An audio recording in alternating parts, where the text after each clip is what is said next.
dar continuidade aí à leitura, capítulo 3 da segunda parte.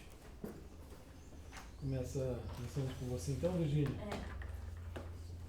Aí a gente dividiu assim, eu vou fazer o 61, cada o 62, eu o 63, cada o 64 e eu o 65. Faz um jogral. Começando aqui, eu estou usando a tradução da Márcia mesmo, que é o título é o poder ser todo em sentido próprio do Dasein, né, que é o do ser, e a temporalidade como sentido ontológico da cura. Nessa seção 61, ela é bem introdutória, eu acho que ela é bem introdutória, no sentido de que eu acho que ele apresenta mais como um sumário do que ele vai tratar nas próximas sessões, mas retomando algumas coisas que eu acho que ele vai julgar muito importante ao decorrer, né, das sessões, principalmente na 65, ele utiliza muitos conceitos que ele trouxe na 61, né, utilizando para que veio ao decorrer de todo o texto, né, toda a parte 2. Então, o título já é eu vi mais como um sumário mesmo, para esse início de um novo tópico que vai discutir esse ponto de vista metodológico-neurológico, que é uma coisa que eu acho que ele toca muito nessa primeira sessão, que é exatamente essa diferença de fenomenologia e o método em si, que ele está trazendo mesmo para discutir a totalidade do Dasein e do fenômeno, como o Dasein sendo aquilo que se mostra, e ele coloca isso porque ele fala sobre as questões de pressupostos, né, de conceito de implícito, essa visão de mundo de implícito, que é a partir do momento que ele não quer estudar essa temporalidade. Ele não vai estudar a temporalidade a partir desses conceitos ou do que já está posto. Ele quer estudar a temporalidade como ela se mostra, como ela é, que é o que ele fala mais nessa primeira sessão,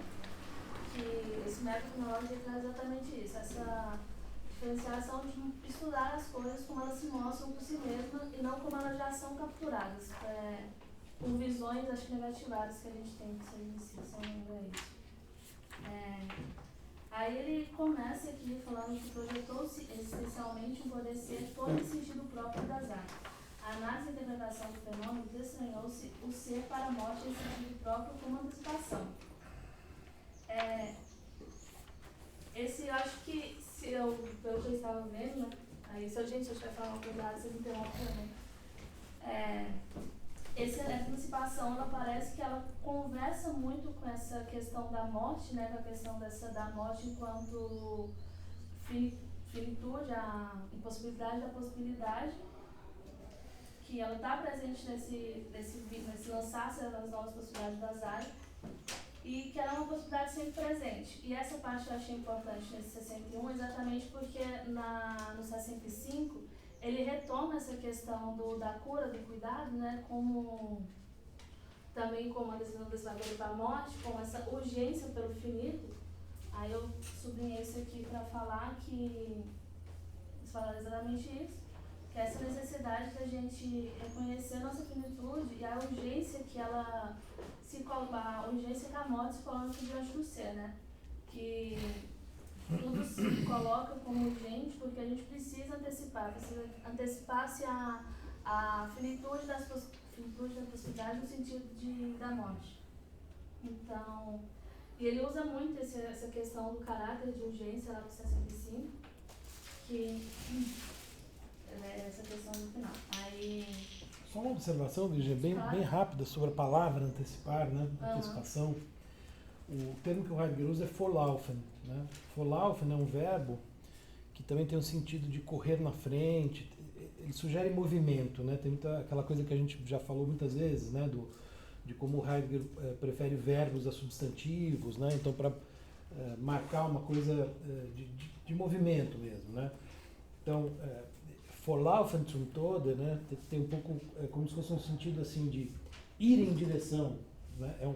Eu até pensei assim, me ocorreu assim uma possível tradução, não que, né, eu fosse adotar se eu fosse publicar, mas assim, algo como um direcionar-se antecipativo, né? Como se a gente se direcionasse para a morte de maneira, né, antecipada, né?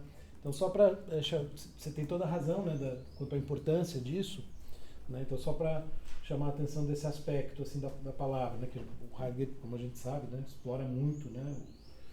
As palavras alemãs, enfim, né? O sentido que elas têm, o potencial, etc.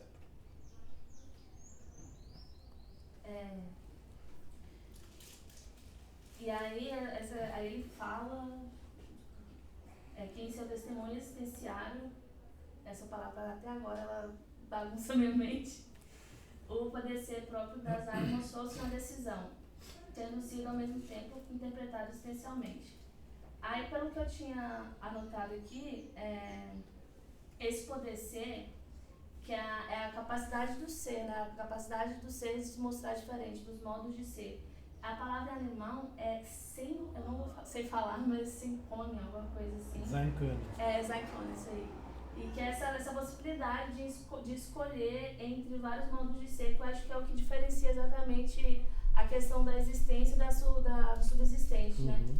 Que é essa questão do Dasein ter esse leque de possibilidades de poder ser, de escolher diversos modos de ser, ao passo que o ente, ou o objeto em si, ele não tem, ele já é dado, ele é determinado dessa maneira. E aí, esse decidir por si mesmo e essa decisão antecipatória aparece como dois fenômenos, que é o da antecipação, como a gente tinha falado agora, que é e o da decisão, que é essa questão do poder ser, de decidir por si mesmo. Não que se deve decidir, mas é aquela escolha que a gente precisa fazer, que entra na propriedade. Acho que a Márcia usa isso, que seria ligado mais à questão da autenticidade. São duas maneiras diferentes de traduzir Eigentlichkeit, né? Propriedade ou autenticidade, né? Os tradutores variam. Vamos dizer, a tradução por propriedade ela é mais literal, né? Mas, por outro, a tradução por autenticidade ela traz um sentido que eu acho que, né, em português, de fato, tem um pouco mais a ver com, né, com o que está em questão aqui, né? Mas enfim, mas é uma questão polêmica. Eu tinha visto, acho que estava mais em 65, essa questão de propriedade e autenticidade, que o fato de alguns autores tinham dito que usar autenticidade, você já coloca no sentido de propriedade uma questão do autêntico, e que nem sempre, quando ele fala sobre a propriedade em si, sobre o seu sentido de viver próprio, é um sentido de viver autêntico. Você pode continuar na continuidade, no impróprio, mas de forma autêntica. Aí eu tinha ficado bem confusa com isso. Vou botar lá pra frente, a pergunta que eu coloquei. Tá. Aí esse poder ser próprio da Dasein, né, que seria, a propriedade ela se revela nessa decisão, e essa autenticidade, o ser humano tem essa capacidade de viver da forma genuína e apropriada a si mesmo, fugir dessa questão da vida cotidiana.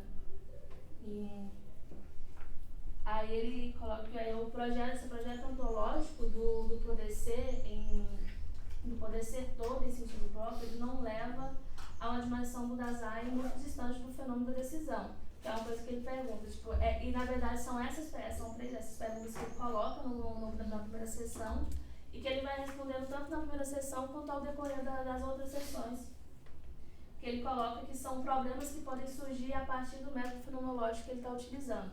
Ele coloca que o método ontológico do poder ser, todo em sentido próprio, não levou a uma dimensão do Dasein muito distante do fenômeno da decisão, o que a morte tem em comum com a situação concreta da ação. Não será que a tentativa de forçar a união entre decisão de todo não fenomenológico, que nem é capaz de reivindicar o caráter de um projeto ontológico com base fenomenal? Então, ambos os fenômenos, e aí ele pergunta como ambos os fenômenos devem se unir e o que a morte tem a ver com a situação concreta do agir. Então, seria essa pergunta que ele está fazendo aqui, é o que essa decisão tem a ver com a antecipação, essa decisão da história e com a própria morte, com a questão do lançar essas possibilidades, né? E o que ele procura mesmo é uma resposta fundamental, uma resposta que ele chama de originária, para fugir das respostas que já tem essa visão de mundo dentro dele. Então, essa é o que eu achei aqui, que é uma preocupação muito, muito grande do Heidegger, de mostrar exatamente esse problema de você estar precisando algo como o fenomenológico, de como você tem que sair dos pressupostos, mas ao mesmo tempo você não pode fugir totalmente daquilo. Você parte de uma visão pressuposta, mas que seja adequada à análise daquele fenômeno, daquele objeto, né? mostrar exatamente para não cair nesse desviar de caminho que parece ser muito simples, que ele fala depois, que é muito simples. Você desviar no caminho e cair naquilo que você está falando ponto. E ele também apresenta, pelo que eu notei, uma preocupação muito grande em não cair numa abstração ou numa generalização, que vai se distanciar dessa concretude que ele está buscando da experiência vivida. E especialmente nesse contexto da decisão, parece que é uma preocupação de que quando ele foca na totalidade da Dasein, que se inclui a totalidade da morte e decisão, ele se afasta dessa análise concreta. Então ele acaba, eu acho que ele vai discutir essa relação entre decisão e autenticidade da Dasein, particularmente no contexto da decisão antecipatória, e que vai servir a forma como o Dasein se posiciona em relação à morte e à sua própria existência, como o Dasein vai pensar a si mesmo, é o Dasein voltando para ele mesmo, como ele vai pensar, como eu existo, qual o meu fundamento, qual o meu sentido. E aí eu estou falando esse texto, que ele vai falando bastante do parágrafo, eu vou tentar correr um pouco, senão não vai dar para 65, que é mais longo. Deixa eu só fazer uma rápida observação nesse começo, né? Duas coisas, na verdade, são importantes. Primeiro, quando você falou do existenciário, só para lembrar todo mundo, né? O Heidegger ele usa dois termos, existencial e existentiel, né? Que é um termo que ele cunha para diferenciar um do outro. O existencial seria o adjetivo normal correspondente a existentes, né? A Márcia traduz o existencial por existencial, né? O que, né, até do ponto de vista sonoro faz mais sentido. E o existentiel, né, que é diferente, por existenciário. Né? E o Fausto inverte. Né? Então isso perturba bem, né, toda a conversa nossa, toda a discussão, muitas vezes. Né, esse é um ponto. E nesses capítulos, né, na segunda parte, essa distinção se torna mais importante do que na primeira, né, porque aqui o Heidegger está olhando muito para essa dimensão concreta, como você disse, né, e para, portanto, essa dimensão que a gente poderia chamar de existenciária, que diz respeito ao que a gente também poderia chamar de plano ôntico, né? Para a vida fática, né? Procurando usar expressões que são próprias do Heidegger, e não para a dimensão ontológica, onde estão sendo pensados os fundamentos disso que, digamos assim, acontece na vida fática. Né? Então, quer dizer, essa distinção entre o ontológico, que diz respeito ao ser, né?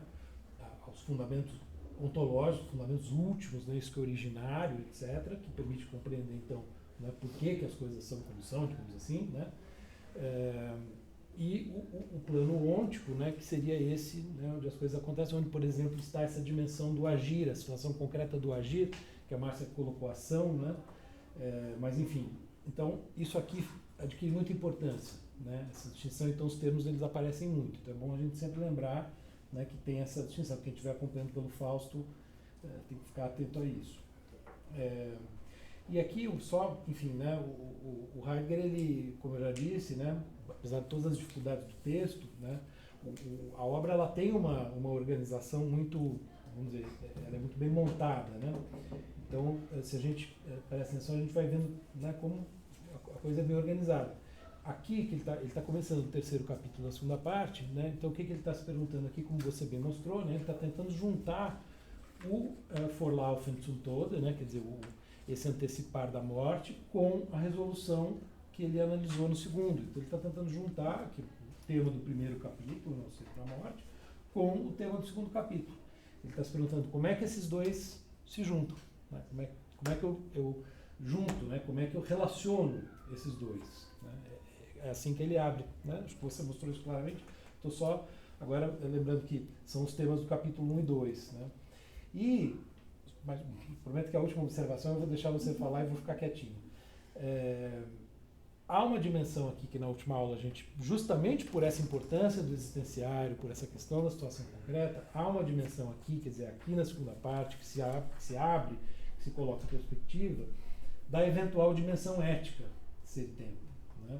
Porque aqui ele está pensando, justamente, né, na situação concreta da ação, na tradução normal, ou do agir, acho que Fausto traduz por agir, que é o handeln, né, de novo o verbo substantivado, né, handeln, que é o verbo de agir. Né. É uma decisão de como traduzir, sempre difícil. Né. Por exemplo, a gente tem duas traduções, tem o livro do Habermas, que é a Teoria des Kommunikativen Handelns, né, que se traduz, tem duas traduções. Uma é a teoria da ação comunicativa e a teoria do agir comunicativo. Então, você pode traduzir Hahnemann por agir ou ação, né? Mas, enfim, no caso do Heidegger é sempre bom lembrar, né? Quer dizer, quando ele usa o verbo, né, tem um sentido peculiar, né? Então, veja, aqui realmente ele está tratando disso, ele está tratando dessa dimensão, ele está pensando a questão do agir, né? Então, seja para quem tem interesse no assunto, né, quer dizer, aqui a gente está exatamente no cerne da questão, né?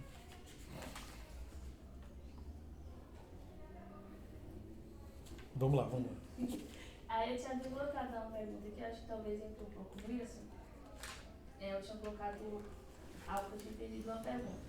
Que era nessa tendência das áreas dele ser mais autêntico, parece que essa decisão, a decisão que ele orienta, aponta para essa possibilidade mais próspera. E parece que essa possibilidade mais própria dele é a morte, eu não sei se seria isso, que seria através da decisão. Então, eu tinha colocado essa pergunta, que era tentar ver, porque se a busca por autenticidade do Dasein o leva necessariamente a confrontar e a tomar decisões em relação à sua própria mortalidade, à sua própria finitude. Aí eu tinha colocado isso antes de Deus 65, e no 65 tem isso.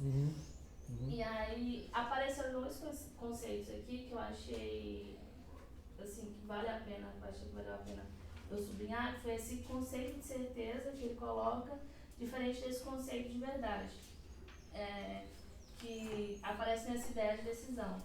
Que esse conceito de verdade não como veritas, né, mas como aletheia, que é aquela questão do iuletos, do esquecimento, mas esse esquecimento não como se a vida passada, que se passou, deixar de existir, mas como algo que tivesse encoberto, que tivesse a memória tá ali, mas está encoberto. E parece que a verdade seria então, quando ele usa a negação desse esquecimento, é deixar mais claro, tornar aquilo visível. E aí eu tinha sublinhado isso exatamente por causa que quando ele fala do método fenomenológico, parece que ele está perguntando exatamente sobre a verdade própria do Dasein, sobre esse Dasein que ele vai trazer à tona por si mesmo, um Dasein que vai ter seu sentido de ser descoberto, vai ter seu sentido de ser aberto a todo mundo, na verdade, se eu vou usar aqui. Então, aí seria essa...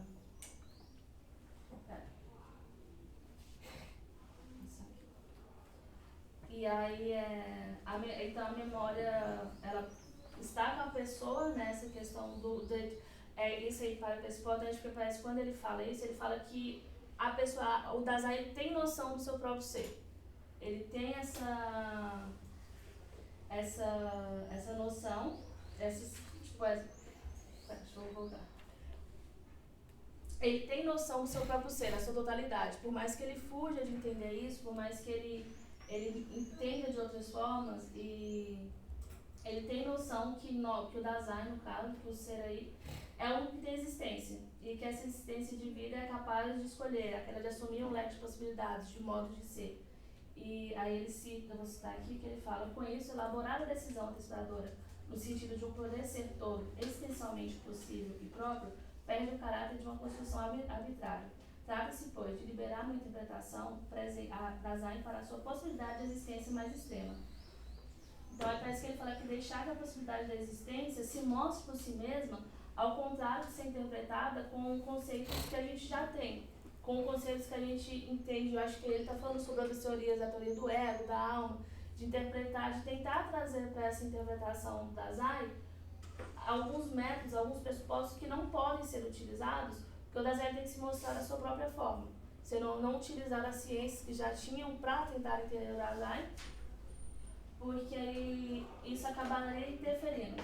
Então ele fala que esse é o método fenomenológico dele, né, a análise fenomenológica, que deixa as coisas se mostrarem como são, que aquele método faz o objeto se mostre, e eu acho que não só no sentido do Dasein, no sentido de todos os objetos que ele fala, de todos os entes, para se revelar tal como eles são em si mesmos, ao invés de interpretar esse fenômeno com os próprios conceitos que tem. Por isso que eu acho que eu sublinhei o conceito de verdade, porque seria exatamente essa ideia de ver a coisa como ela é, de desencobrir ela e de mostrar.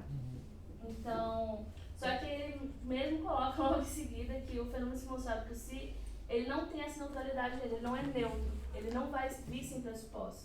Não é essa eliminação completa de ideias que se tem, porque é impossível não pressupor sobre os entes. Mas aí ele fala que é necessário adequar o olhar àquilo que se mostra, olhar a partir dessa perspectiva, a partir desses pressupostos corretos. E aí esse seria o método que ele fala, o método autêntico de se olhar o Dasein, né? Essa análise fenomenológica. Então, ele coloca que é uma visão prévia adequada, aí ele fala uma visão prévia adequada, fundamental e do âmbito objeto a se abrir.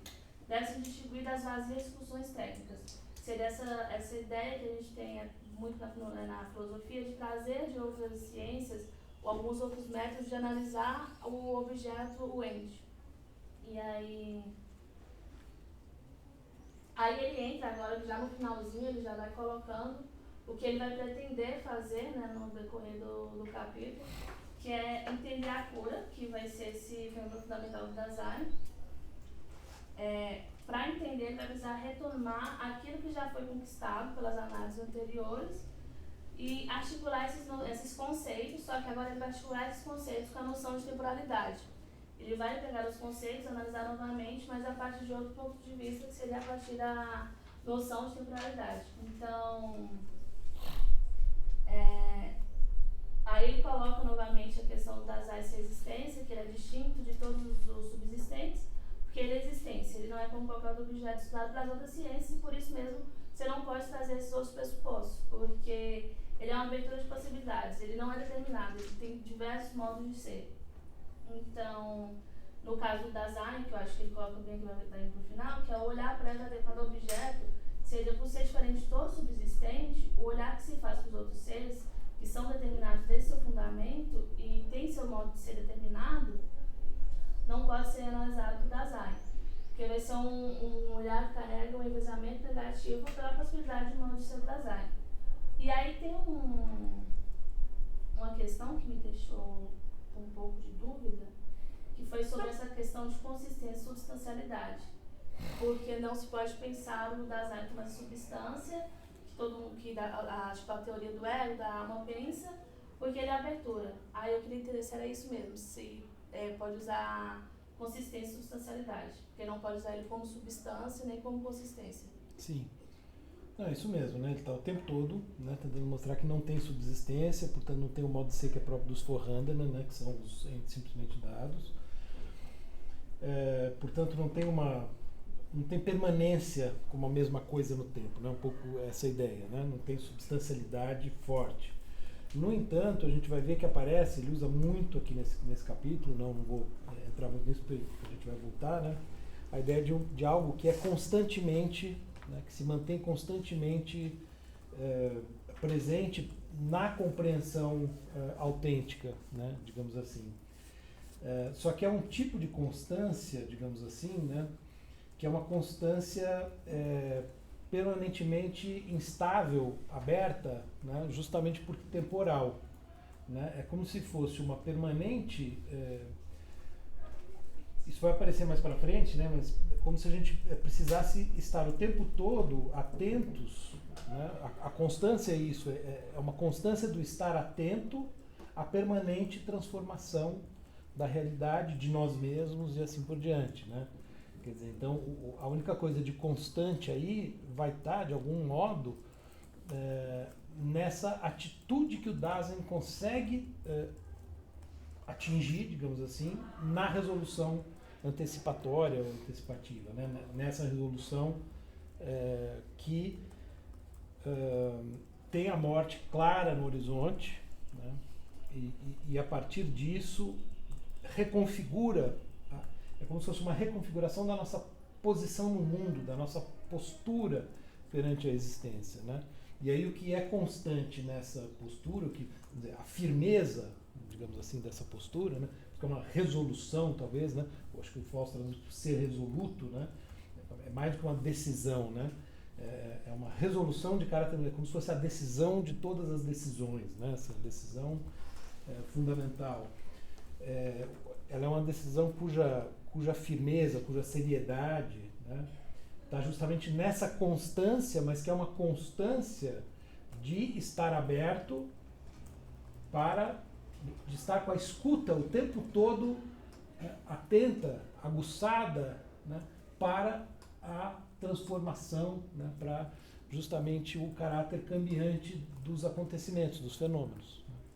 Um pouco isso. E essa questão, né, acho que isso vai aparecer de novo, né, da certeza, né, que ele vai desenvolver aqui, ela é muito importante, porque ele tratou da verdade lá no parágrafo 44, a gente não viu aqui, né, mas é um parágrafo importante, porque lá ele é onde ele trata, né, da verdade. Quer dizer, tem primeiro lá o parágrafo 7, onde ele fala da fenomenologia. Aí no 44 ele fala da verdade no sentido que é próprio da fenomenologia. E aqui, quando ele está falando da certeza, ele está tratando de um tema, inclusive ele vai usar muito essa expressão em alemão, que é o für Wahrheit, né, que é o tomar por verdadeiro, que se costuma traduzir por assentimento, né, em português, que é uma palavra fundamental também do Kant, né, e o Kant fala em 3 modos de assentimento, 3 modos de für Wahrheit. O saber, que é próprio do conhecimento teórico, a fé e a opinião. A opinião vamos dizer, ela não tem o que Kant chama de suficiência ou adequação nem objetiva, nem subjetiva, no sentido da subjetividade transcendental, né? Ou seja, cada um opina como quiser, né? O conhecimento tem suficiência tanto subjetiva quanto objetiva, né? Porque ele tem um lastro na experiência. A fé, ela não tem suficiência objetiva, né? Porque a fé, no caso do Kant, ela lida com os objetos Deus, alma e liberdade, né? Que não são passíveis de experiência. Então, ela é objetivamente insuficiente do ponto de vista dos seus objetos, né? Mas, segundo Kant, subjetivamente suficiente, né? Ou seja, todos os seres racionais, exercendo sua racionalidade, acreditariam em Deus, por exemplo, né? Quer dizer, simplificando muito a argumentação, mas isso. Então, é uma outra modalidade de assentimento que não é a do conhecimento, mas também não é a da mera opinião. Ora, aqui, de certo modo, o Heidegger também vai apresentar um tipo de tomar por verdadeiro, ter certeza, estar certo de, que não é o do conhecimento de tipo objetivo, que é o conhecimento dos Vorhandenen, né, dos entes simplesmente dados, né, e também não é um mero opinar. Está num lugar aí intermediário, e é essa certeza que corresponde à verdade da fenomenologia, que corresponde a tudo isso que ele está dizendo aqui. A antecipação para a morte, a antecipação da morte, a resolução, né? Enfim. Ele não está operando aqui, ele não está esperando do seu leitor um assentimento, um für Wahrheit, um tomar por verdadeiro, do mesmo tipo que as pessoas têm diante de um fato científico, né? Por exemplo, que a Terra é redonda. Não. É outro tipo de assentimento. A gente já viu, ele não trabalha aqui com prova, com demonstração, etc. Estamos em outra seara. Né? Então, por enquanto eu vou deixar aberto, assim, mas é por aí. Né?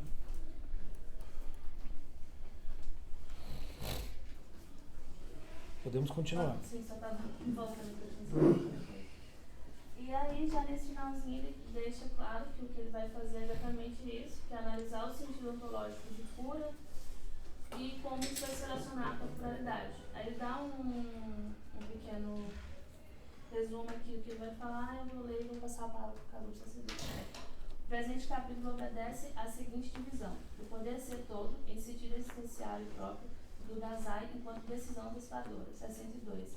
A situação hermenêutica adquirida para uma interpretação do sentido ontológico da cura e caráter metodológico da análise existencial. 63. Cura e si mesmo. 64. A temporalidade como sentido ontológico da cura.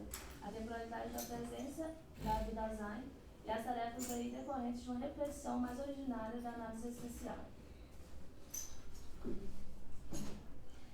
Só uma última observação antes de passar para você.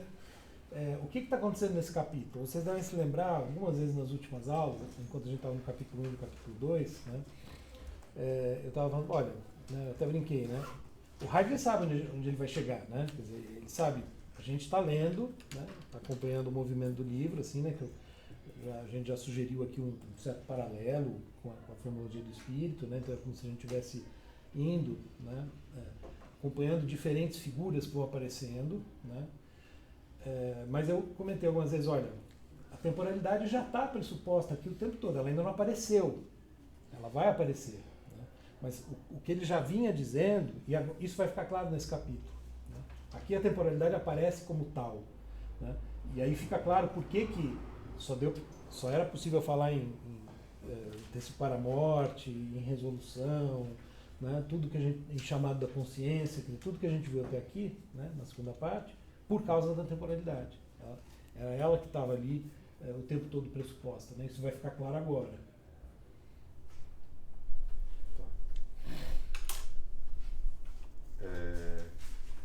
Então, esse parágrafo 62, mas antes retomando um pouco dessa discussão, porque é exatamente sobre isso, né? Ele está traduzido na nossa tradução, acho que da Márcia, poder ser todo em sentido existenciário e próprio da presença, enquanto decisão antecipadora. Mas eu gostei da tradução do Escudeiro, que ele coloca o modo próprio do poder estar inteiro, do Dasein, como decisão antecipadora.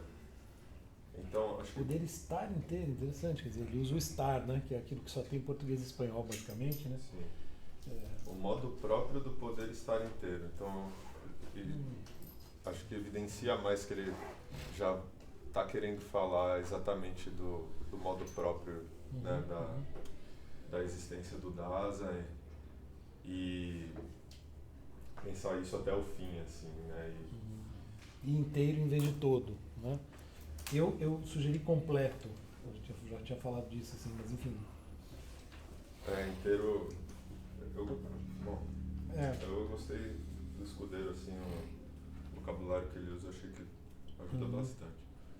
Eu vou acabar misturando um pouco aqui as palavras. Fala de novo o título dele. O modo próprio do poder estar inteiro do Dasein como decisão antecipadora. E o existenciário, não parece? Deixa eu ver aqui, que eu copiei a mão, né? O modo próprio do poder estar como resolução precursora. Ele não coloca, não. Porque é das existenziell eigentlich regantes sein können, quer dizer, então teria que ser, eu coloquei o autêntico poder ser completo existenciário do Dasein como resolução antecipadora. Ficou faltando o existenciário, então. Ou existencial, quando é que eu queria ver como é que ele traduz. Parece que ele evita um pouco essa palavra, porque eu não lembro dele usar em algum contexto, assim. Mas eu não sei, né? Tá, posso bom. Ele traduz igual o Fausto, acho. Ah, é? O existenciário é o existenciário. Eu nem tinha É o outro. essa coisa. É o... Tá, ele inverte, ele tá igual ao Fausto, é isso? Eu acho que sim. Tá. Bom, e aí o que está em jogo aqui é exatamente a conexão entre decisão e antecipação, que coloca em evidência o caráter temporal da decisão, que é sempre voltado ao futuro, né, pela antecipação, e também coloca em evidência justamente isso que a gente estava conversando, né, o encontro do ontológico com o ôntico, essa passagem do modo próprio, primeiro concebido ontologicamente e agora pensado já nessa passagem para o ôntico, justamente na decisão, né? E que é nesse estar aberto e tal, que a gente vai ver melhor. O interessante é que essa antecipação, justamente pelo caráter temporal, como você estava falando, ela é provisória, né? O Escudeiro coloca, mas é provisória e constante. É provisória porque é limitada, né? Então, eu penso muito no paralelo com o Agostinho, né? E, enfim, acaba colocando mais no religioso, mas fica mais fácil de, não sei, talvez ilustrar, assim. Pensando, né, a autenticidade como a vida santa, a beatitude do Agostinho, existe uma limitação na virtude, né? O Agostinho coloca muito isso é muito forte, porque ele não consegue ser santo o tempo todo. É isso que está em jogo nas confissões, né? Ele está sempre sendo tentado pelo pecado, né? E aqui acho que está em jogo alguma coisa parecida, assim. A gente está sempre sendo tentado pelo modo impessoal. Não está colocado nesse termo, inclusive tem até uma permissividade, assim, em algum momento aqui, né? De às vezes não tem jeito, tem que... Eu pensei no Kierkegaard, que por sua vez também é influenciado pelo Agostinho, quer dizer, certamente tem aí estamos falando mais ou menos da mesma coisa. Né? E aí, bom, indo para o texto mesmo, o Heidegger ele coloca algumas questões no primeiro parágrafo, né? E que colocam em questão a relação entre decisão, ser para a morte e consciência. Então ele coloca, em que medida a decisão, pensada até o fim, em sua tendência ontológica mais própria, conduz ao ser para a morte próprio. E lembrando que a decisão foi antes concebida como um projetar-se para o estar em dívida, para a culpa, né? Um projetar-se do Dasein para o Dasein de modo silencioso e disposto, um assumir essa dívida, né? Um assumir-se culpável pelo seu próprio ser. E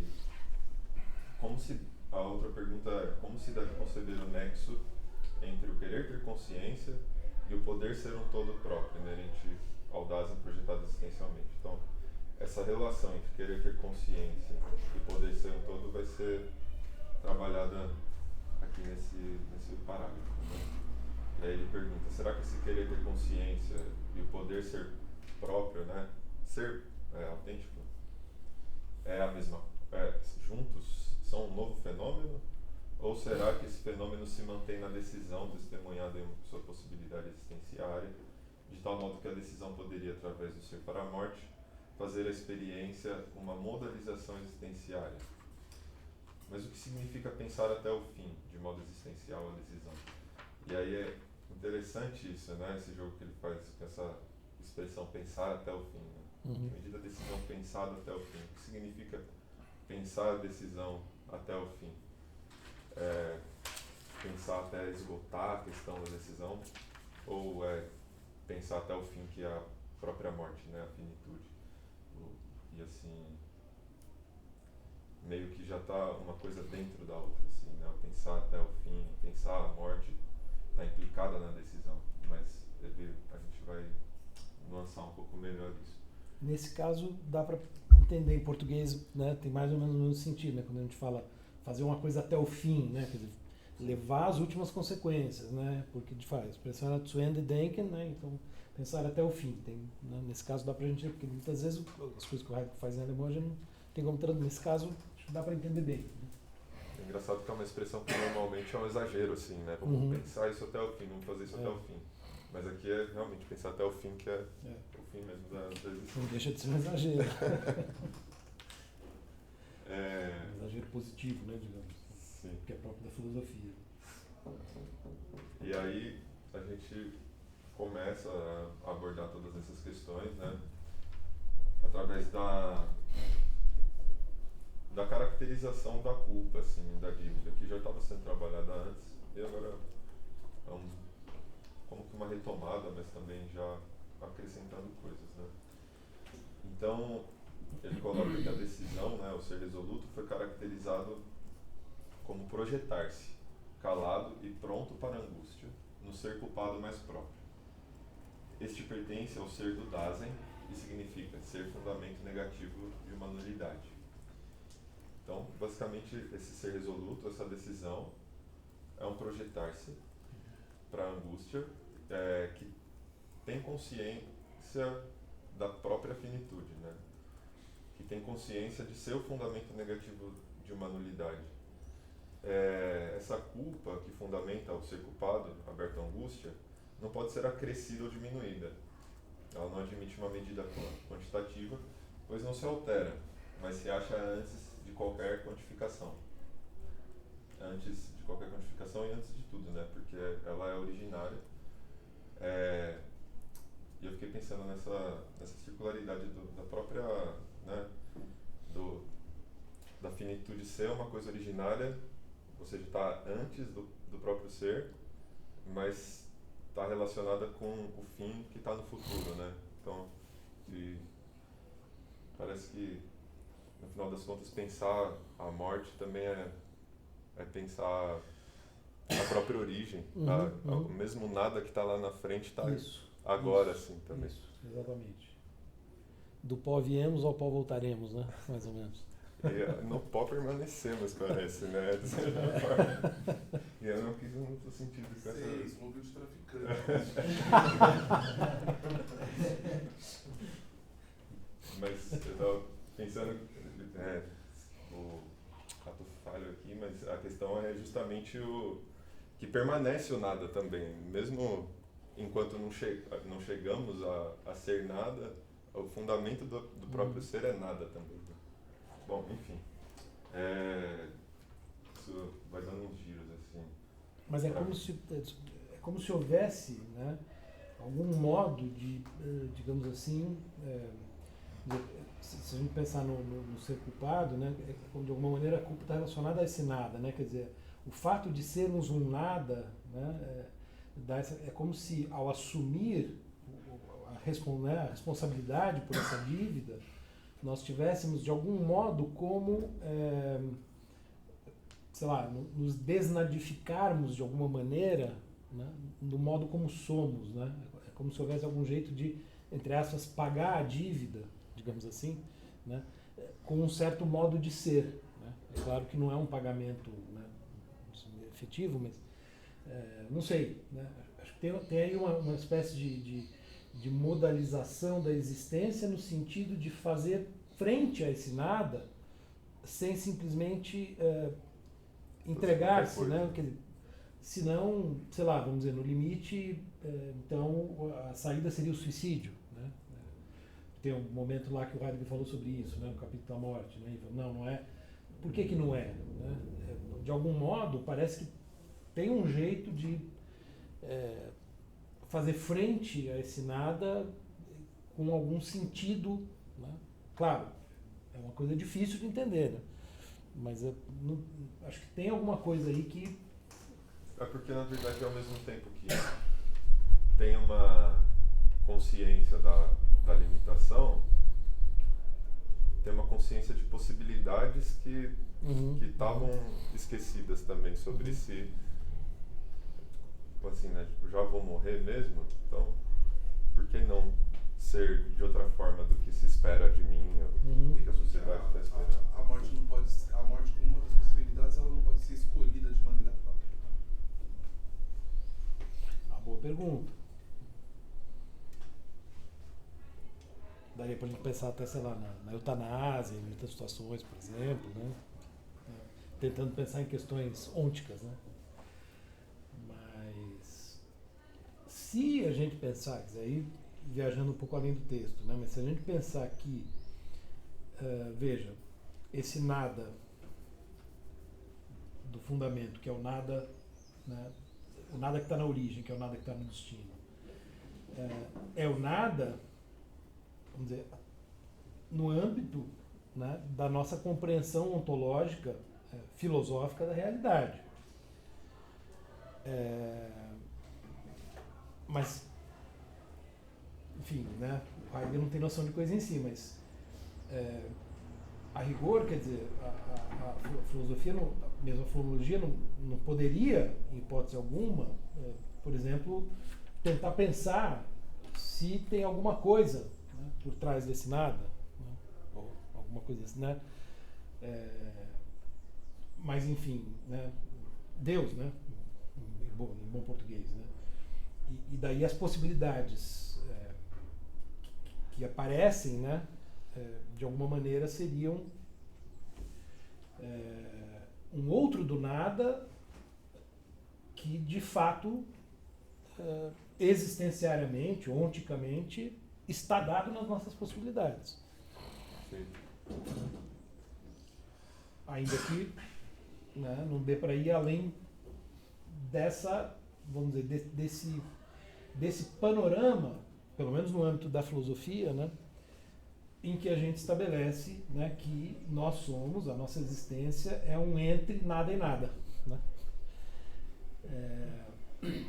Mas enfim, tem uma conferência do Heidegger de 1927, né, que é o ano de publicação do Ser e Tempo, que é, eu não lembro se o título, acho que é Fenomenologia e Teologia, em que ele discute, digamos, um pouco essa relação entre, eu não me lembro agora exatamente, assim, inclusive tem o Luiz Gabriel Provinciato, que até vai estar na banca de qualificação da Isadora na segunda-feira.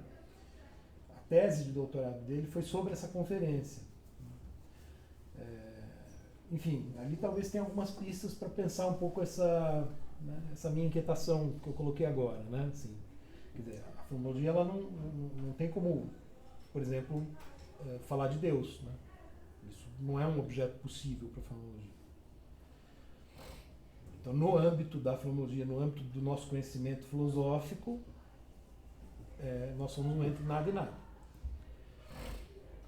Só que, claro, o Heidegger ele não quer, vamos dizer, ele não quer falar em coisa em si, né? Então ele não pode dizer, bom, né, isso é até onde o nosso conhecimento alcança, né? Pode ser que exista alguma coisa além e tal, não usa essa expressão.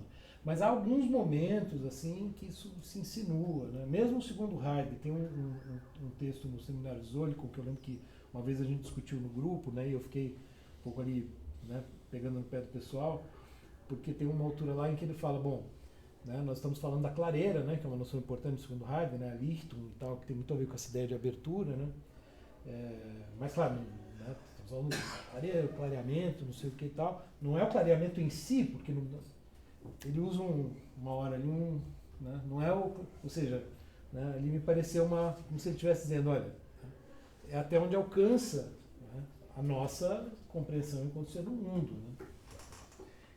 Teria uma certa consciência dessa limitação cognitiva, digamos assim, né? No sentido amplo, né? Porque aqui, evidentemente, a gente está falando de vários tipos de conhecimento. Tem o conhecimento ontico das ciências positivas, o conhecimento fenomenológico, né?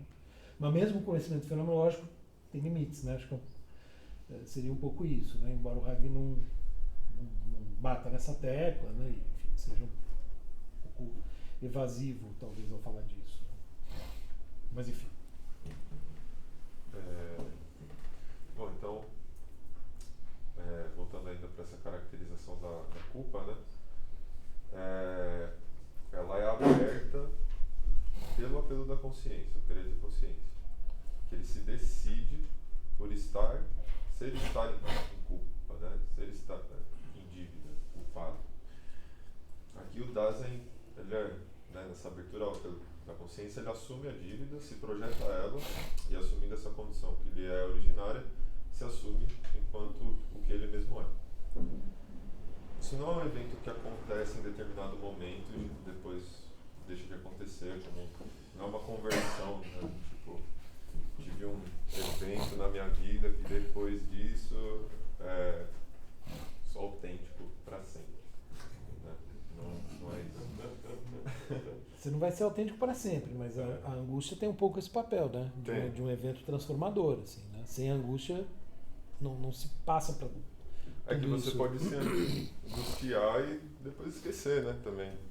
É uma possibilidade. Tem a possibilidade de você fugir, né? Mas tem a possibilidade, pelo que eu, né, entendo, manter aberta ela. Mas tem a possibilidade de você nunca viver a angústia, de você atravessar a existência sem nunca se angustiar. Eu tenho a impressão de que por Heidegger, a maioria das pessoas talvez não passe pela angústia. Não sei, né? Mas isso não é uma coisa que ele diga literalmente, né? Mas... Eu não sei, segundo o Alex, ninguém. Ah, é? Mas Pena que ele não veio hoje. Acho que ele levou a angústia como uma coisa muito especial. As pessoas, é difícil, pensando no curso da vida de uma pessoa, ela não passar por nenhum momento que ela tem uma angústia que leva ela a repensar muita coisa e tomar decisões distintas na vida dela. Sim.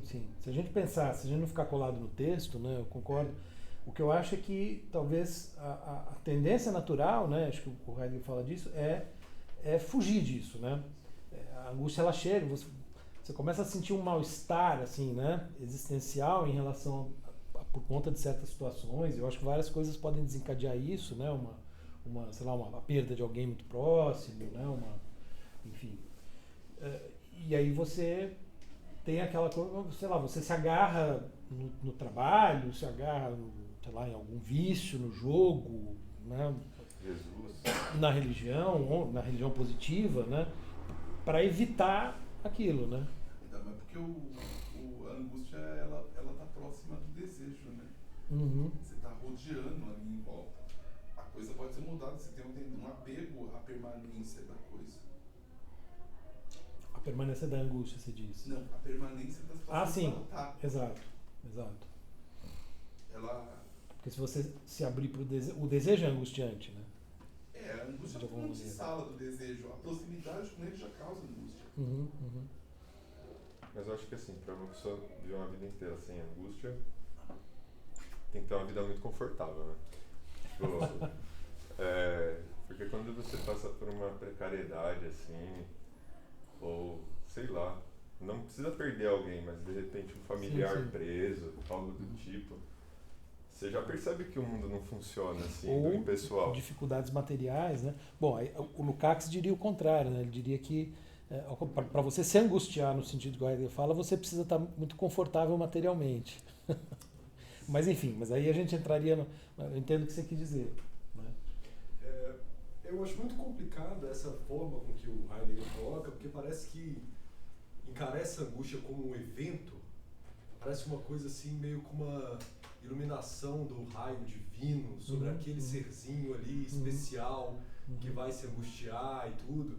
E eu acho que nesse caminho, assim, eu acho que a aproximação é inevitável, que é a forma com que o Sartre vai passar a tratar da angústia, porque para o Sartre não é um evento, para o Sartre é uma condição, é a condição humana, que pode acometer ao mais alto burguês, ao mais paupérrimo dos operários, né? Porque para o Sartre está na condição humana. Sim. E isso não é um evento acho que que vai o Heidegger acontecer. também. A questão é se isso vem à tona ou não.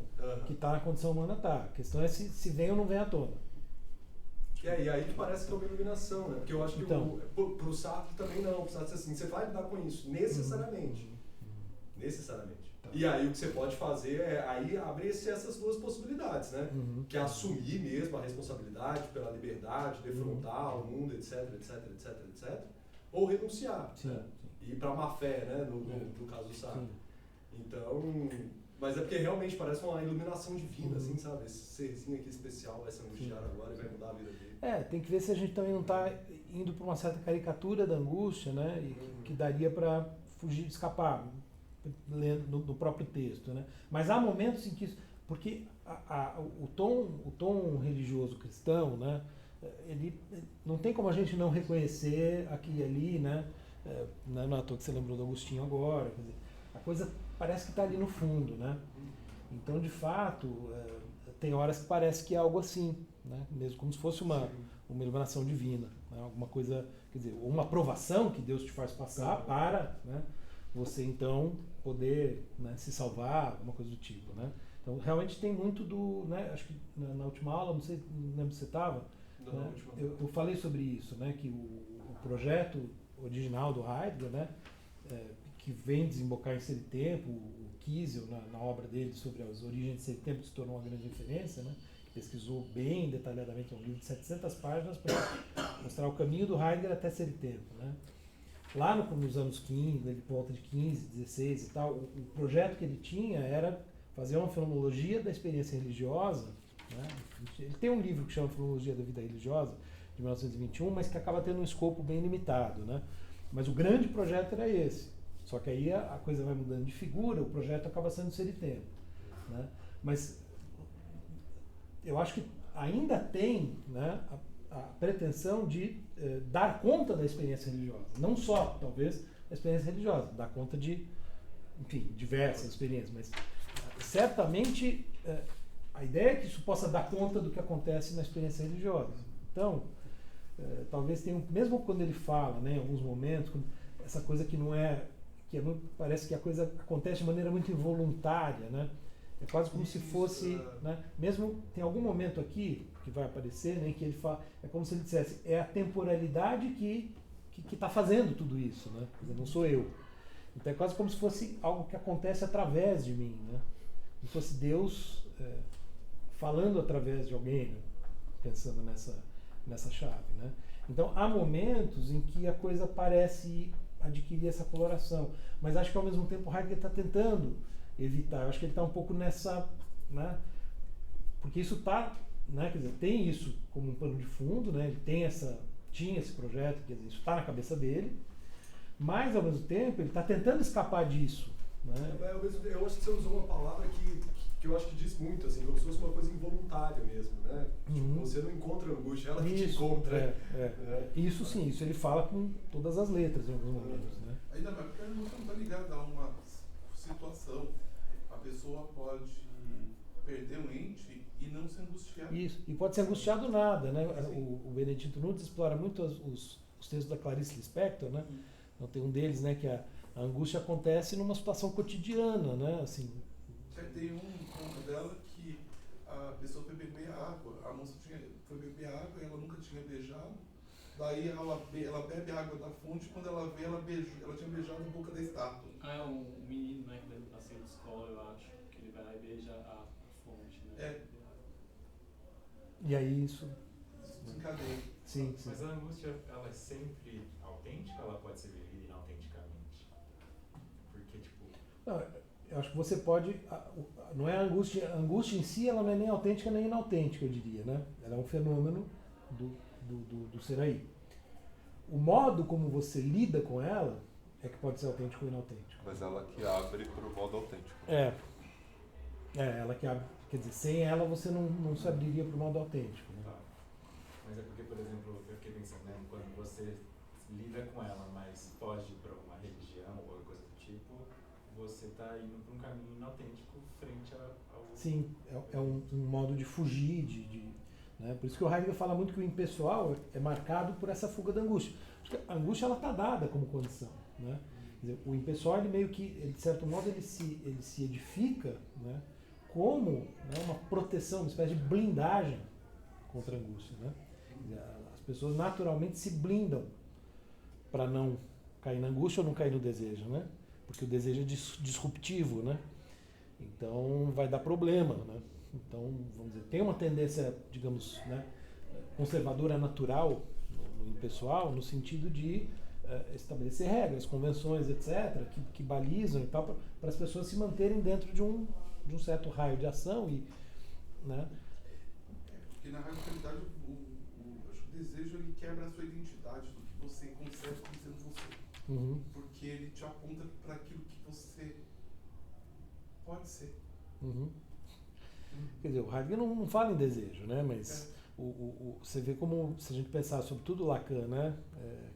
Que foi, né, um leitor de Heidegger, né, sabidamente, tem uma certa influência, né?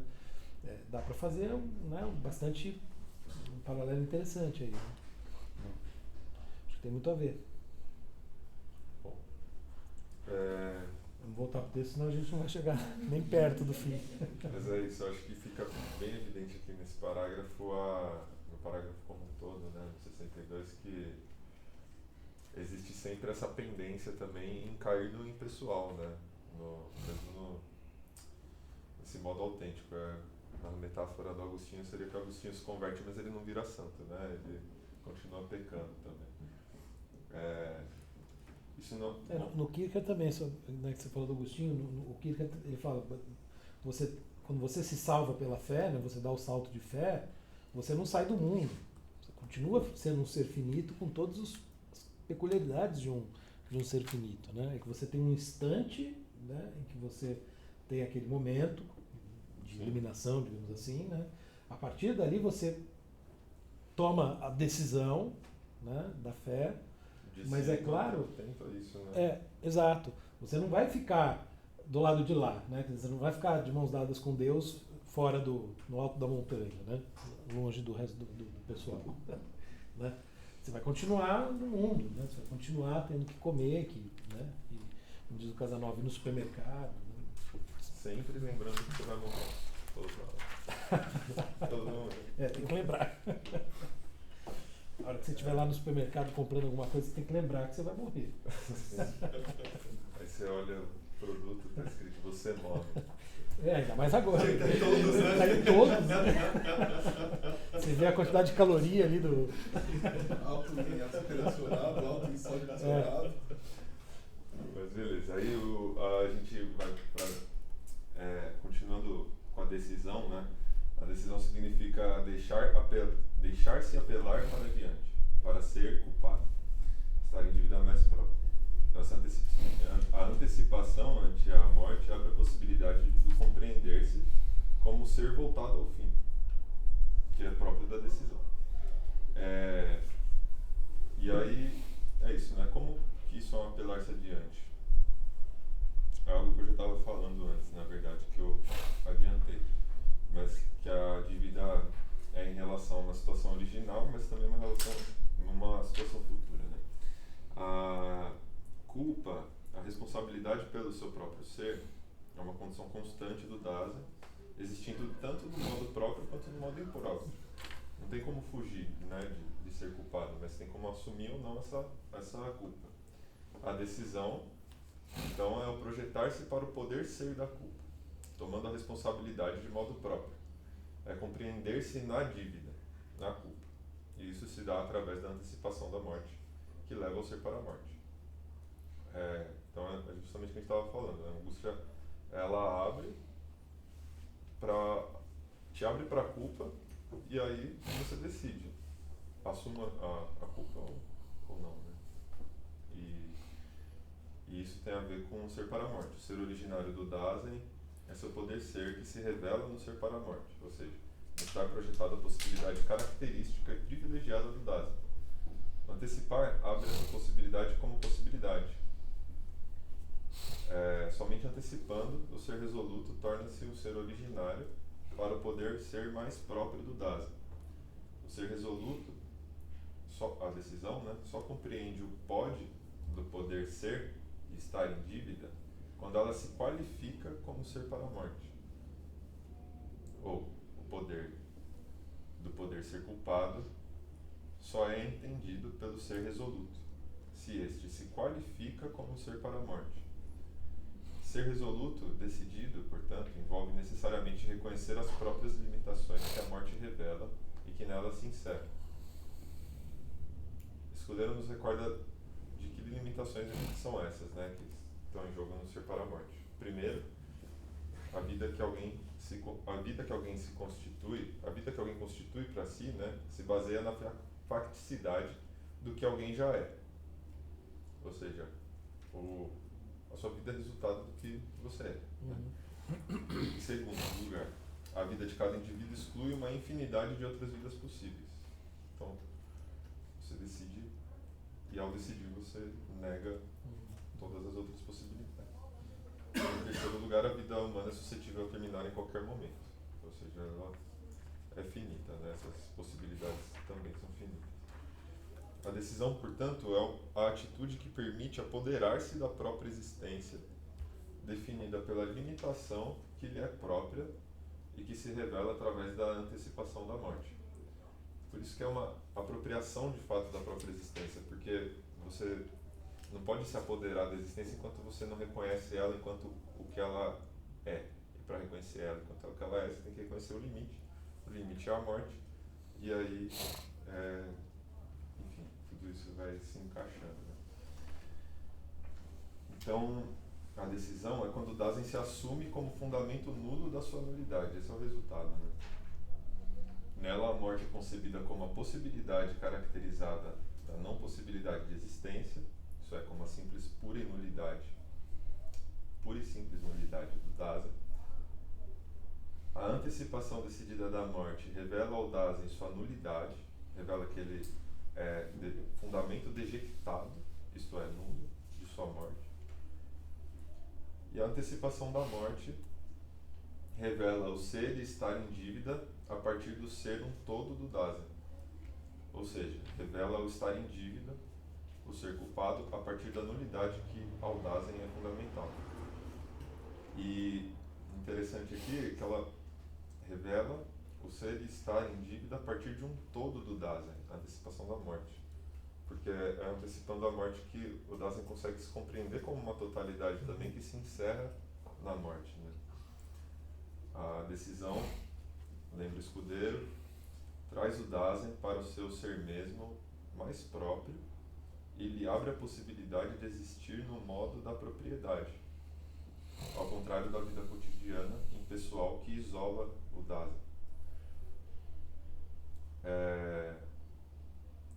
E aí vai entrar em jogo a relação da decisão e a consciência. Então, primeiro ele vai dar uma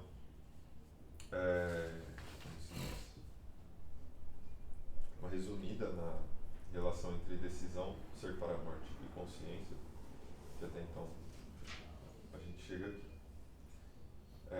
O entender do apelo da consciência põe em descoberto a perda no impessoal. A partir do momento que você entende o apelo da consciência, o apelo que se abre na angústia, né, isso descobre, né, tira o véu que estava cobrindo o fato de que você estava perdido no pessoal. Ao ser resoluto, ou seja, né, na decisão, ser decidido, o Dasein restitui o seu poder de ser si mesmo mais próprio. Estava perdido no pessoal e ele percebe que na verdade está na mão dele ser o que ele realmente é. E o poder ser próprio se torna próprio e de modo transparente no ser para a morte, que a entende como a possibilidade mais própria, porque é certa, mais própria porque é certa, ainda que seja indeterminada. Acho que isso é um ponto importante também, né? Quando, nesse momento, né, da decisão, na antecipação da morte e na resolução, quer dizer que agora ele está analisando, né, junto, né, de certo modo, como o mesmo fenômeno, né? É que você se dá conta da perda no impessoal, porque você se dá conta de como você estava perdido no impessoal, né? Quer dizer, a pessoa, nesse momento é que você como que repassa toda a sua vida e percebe, né, o que você estava fazendo, digamos assim, né? Você percebe como que você estava agindo em função do impessoal, né? Coisa que até então, né, você não tinha a mais remota consciência, né? Toma uma virada de chave aí, né? É claro que você não vai mudar, você não vai sair do pessoal, você não vai sair do mundo, como a gente falava há pouco, mas você como que ressignifica tudo, né? Você passa a ver com outros olhos tudo aquilo que você fazia até aqui e, portanto, né, o que você vai fazer, tem aquela famosa frase do Sartre, né? O que importa não é o que fizeram de nós, mas o que faremos do que fizeram de nós, né? Enfim, um pouco isso. Bom, até aqui estavam fazendo algo agora, né? Vamos ver, né? Mas há uma virada de chave, né? Sim.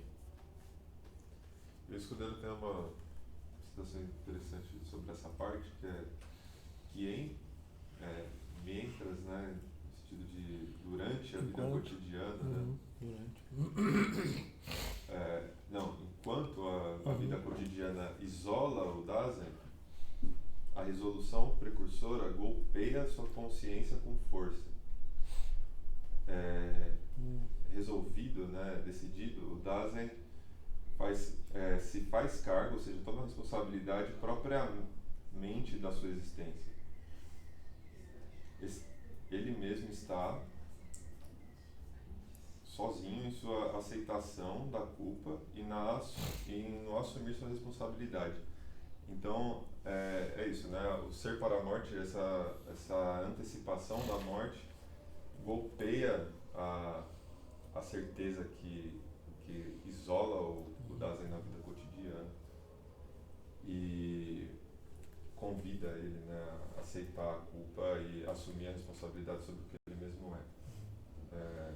Tem um elemento aí importante também, né, que é a dimensão solitária desse processo, né? Uma coisa que na última aula até alguém falou acho que falou do Levinas, né, que ele critica, né, o solipsismo do ser autêntico heideggeriano e tal, mas de fato, né, quer dizer, haveria, né, quer dizer, um certo momento você se dá conta e a morte tem uma importância grande, né, nisso, né, de que você está só no mundo, né, de uma certa maneira, embora você seja um ser no mundo, etc, etc, etc, né, nesse momento você se dá conta dessa solidão radical, digamos assim, que não é uma solidão fática, né, mas que, né, você ontologicamente você compreende, né, isso. É interessante como tem uma característica de solidão, mas também o impessoal isola de outra forma, né? Tem Sim. Talvez a palavra ideal nesse caso seria aliena, né? aliena. Acho que a gente usou esse termo, acho que eu mesmo na última aula talvez tenha, a gente até discutiu isso. Acho que, né, aliena ele dele mesmo. Aqui ele se apropria dele mesmo, mas ao apropriar-se de si mesmo ele se dá conta dessa radical solidão. Quer dizer, ali era uma alienação, talvez, né, de alguma maneira também com sentido de isolamento, mas não no sentido de tornar só, né, porque ele está o tempo todo, vamos dizer, inserido, né, na rede relacional. E aí tem esse caráter de recolhimento, né, em relação ao mundo, pelo menos o mundo do impessoal, né, a partir do apelo da consciência. É que é interessante, né, porque é um recolhimento do mundo, do impessoal, mas é uma abertura para a consciência de que quer ser no mundo, né, também. Então, Sim. é uma abertura para o mundo também. É interessante. Bom, enfim, na interpelação, o apelo da consciência ultrapassa todo o prestígio e poder mundanos do Dasein. O apelo singulariza o Dasein, dispondo-o a ser propriamente aquilo que é. Ele leva a uma singularização rigorosa, recolhida no poder ser mais próprio, que se caracteriza pela abertura ao adiantar-se para a morte como uma possibilidade irrelativa, ou seja, inescapável, inemissível. A decisão antecipadora, esse ser resoluto antecipador, que antecipa a própria nulidade essencial revelada na possibilidade inescapável da morte, faz ressoar inteiramente na consciência o poder ser e estar em dívida, que é o poder ser culpado pela própria nulidade, a responsabilidade em ser nada, como o mais próprio e irremissível. Ou seja, se dá conta de que estar em dívida, que a autenticidade é uma possibilidade que não só é possível, como estava ali o tempo todo e vai continuar o tempo todo você olhando para ela ou não, né? Mas é originária, então a própria autenticidade também está sempre afirmada, né? Tanto mesmo na negação a partir do pessoal, enfim. E aí ele vai passar de novo pelo querer ter consciência, né? Que é essa disposição, abertura, prontidão à intimação para a culpa, antes de toda e qualquer culpabilização e depois de sua quitação, ou seja, uma disposição a uma culpa originária e não reparável, como a gente tinha visto. Trata-se, portanto, de um ser culpado prévio e constante, que só se mostra a descoberto e, enquanto tal, se inclui na possibilidade que para o Dasein é não ultrapassável, ou seja, insuperável à própria morte, ao próprio fim. E aí a gente vê um certo poder, né, do ser para a morte, desse poder ser que a gente acho que tinha comentado, né, desse duplo sentido de ter um sentido de poder também, de poder ser no sentido de poder de alguém que se empodera do próprio ser, né? Porque se antecipando a decisão tiver alcançado a possibilidade da morte em seu poder ser, então a experiência própria do Dasein já não pode mais ser por nada ultrapassada. Eu acho interessante essa formulação do Heidegger. Antecipando a morte, a existência já não pode, a própria existência do Dasein já não pode ser mais ultrapassada, como se estivesse adiante do que, né? Aqui eu não sei, depois a gente teria que ver talvez a questão da tradução. Eu fiquei meio intrigado com isso, que o termo é Überholen, né? Então primeiro ele fala, né, que a possibilidade da morte, que ele já usou vários adjetivos, irremissível, etc. Aqui é unüberholbar. E daí ele fala, né, que a existência autêntica não pode mais ser überholt, né? Então aí você, né, acho que na Márcia que você citou, tá ultrapassada, né? Sim. Eu não sei como é que está no Fausto, mas eu pensei se não daria para usar, enfim, eu consultei consultei o dicionário, né, e tal, tem um sentido, talvez tenha um sentido de transferir, né? Que eu acho que faz sentido, porque se você pensar a morte ela é intransferível, evidentemente, né? E aí a existência autêntica não pode ser transferida, porque o que acontece antes é justamente que, de certo modo, você transfere para o impessoal todas as decisões, etc., a responsabilidade. Não sei, né? Mas enfim, acho que não dá tempo da gente ir atrás disso agora. Só deixo aqui uma... Nossa, superada. Superada? Então talvez melhor do que ultrapassada também, né? Mas tem esse sentido de uma progressão. Você não pode mais superar a existência autêntica. Acho que faz mais sentido do que ultrapassar. Acho que nesse caso realmente ultrapassar está estranho. Eu acho que as duas dão um sentido de algo que não pode ser. É o melhor, assim, né? De certa forma. É o Tá. mais. Não dá pra passar disso. Pode ser. Bom. Mas vamos eu lá. não sei do alemão. É. Enfim. Tem uma anotação aqui, peraí. Vou fazer assim, né? A antecipação da morte. Isso é do Escudeiro. Na verdade, no parágrafo da introdução, só que eu achei que encaixava aqui. Ele fala que a antecipação da morte constitui, por assim dizer, a estrutura geral do encarregar-se da existência que encontra na decisão a sua concreção fática. Então, aqui que está conectado também a antecipação da morte e a ontologia de um lado, né?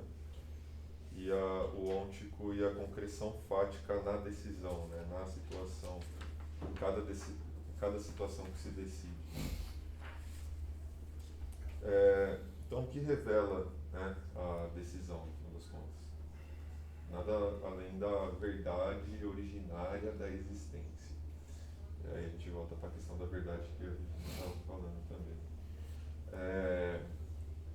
Há uma abertura para essa verdade que é um ser estar certo originário, a apropriação explícita do que se abriu e se descobriu.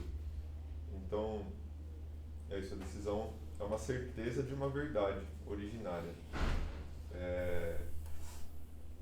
Então ela tem esse peso, né? E a gente vai ver como esse peso aparece mais para frente também. Aqui que começa aquela parte que eu tinha mencionado, né? Do Vorwahrhalten. Né? Que quando, a verdade pertence a cada vez um correspondente Vorwahrhalten.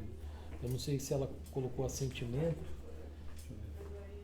Mas enfim, que é isso, quer dizer, você tem diferentes modos de tomar por verdadeiro. Então você vai ter um modo de tomar por verdadeiro que corresponde à verdade no sentido tradicional do termo, que é a verdade como correspondência. Então, por exemplo, se eu digo a luz é verde, vocês vão assentir a isso, né? Vocês vão concordar comigo, né? Por um tipo de razão, digamos assim, por uma motivação, que é diferente da motivação pela qual nós vamos, por exemplo, assentir a isso que o Heidegger nos está dizendo sobre o ser do Dasein. Percebe? São âmbitos completamente diferentes, segundo ele. É a mesma verdade, né? Que se desvela e que está presente nos dois casos, é o fenômeno da verdade. Só que o modo como nós assentimos, ou tomamos por verdadeiro, é diferente. Esse é o ponto.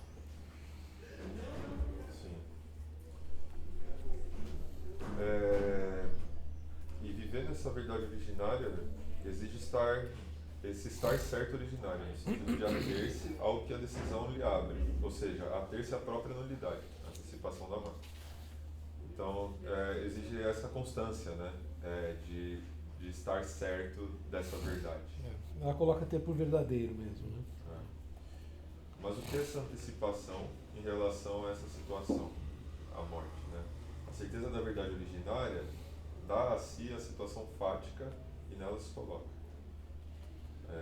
Então a antecipação da morte não significa calcular quando ela irá acontecer e se programar em relação a isso.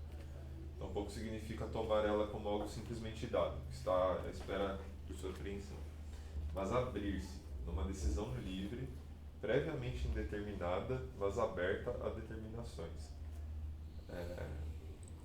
E aí, é justamente essa certeza que é interessante, que ele está fugindo de algo que seja, como se diz, fixo, né? Uma identidade fixa, uma lei, um imperativo, mas tem algo que fica, né? E é a verdade originária que não muda.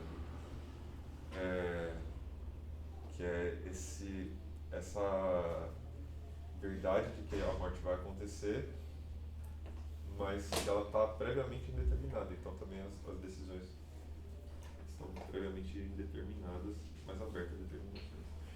O que significa certeza inerente a tal decisão? Trata-se de um ater-se ao que se abriu na decisão.